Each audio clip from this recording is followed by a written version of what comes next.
Today I'm talking about relationship with the Holy Spirit, so stay tuned for the teaching.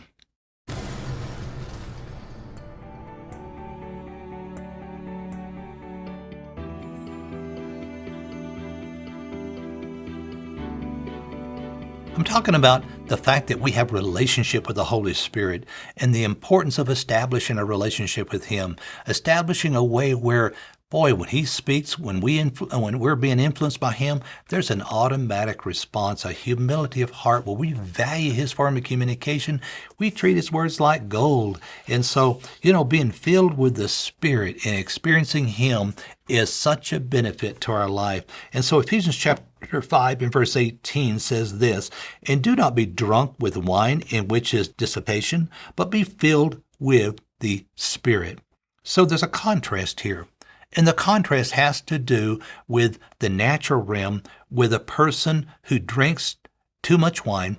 They're overwhelmed with the sensual. They're overwhelmed to the point that, overindulgence, to the place with wine, to the point that it has a dominating influence upon them. And of course, it has a physical influence upon them, because when a person gets drunk with wine, as an example, or alcohol, it has the ability to suddenly have such a physical effect upon their body. Maybe they're more relaxed, this or that, but it also affects the area of the soul, the mind, the will, the emotion. Because you see, there can be alcoholics that maybe they're shy people, but when they get drunk, they're boisterous. Maybe they feel like they can just fight and whip anybody or something. In other words, it all depends on what's on the inside of the heart, what comes out because of the alcohol, that influence upon the area of the body and the soul, the mind, the will, the emotions, the things they think, the things they say that maybe they should never have said, but they're drunk. In other words, they're just influenced. They're overwhelmed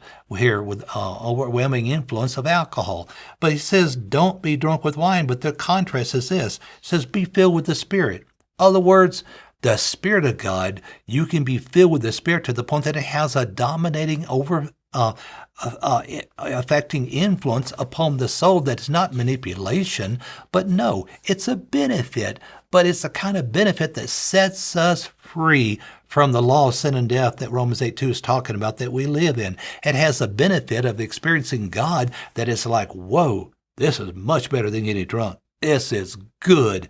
I mean, the goodness of God you can experience when you experience being filled with the Holy Spirit. There are so many different examples in life. I'll give you one example. I ministered to an Uber driver that was taking me to pick up our vehicles being repaired, and I wanted to share with him, but the help of the Holy Spirit. Wisdom, Lord. Holy Spirit, what to speak. You see, when you spend time in the presence of the Lord and your prayer language and praying in the Spirit, and you're just filled with the Spirit and you're in His presence, and suddenly you just walk into someone else's life, I heard by the Holy Spirit this. I heard a question and I heard a sentence, and it was like, the sentence was this: what do you believe about God? But I waited for the opportune time to share that with him.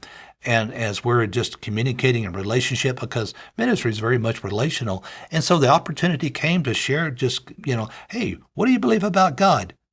Boy, that had a profound effect upon his heart. It opened him up because it was very, very specific for him, because that God and the word God was better than talking about Jesus for him because of what came out of his heart. He had a way of relating to God already established. And because I asked that particular question in the way that Holy Spirit gave it to me, boy, it had a spiritual benefit for his life. We had this wonderful conversation that was very, very specific for him, that was beneficial for him.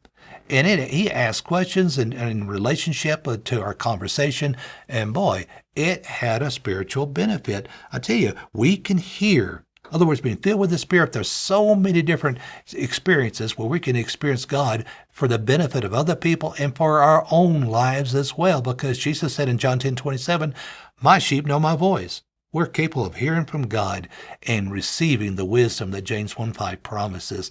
Wisdom is what you need that goes beyond the problems. It's like, whoa, that's good, and gives you answers to life situations. You do what He tells you, you'll get His results.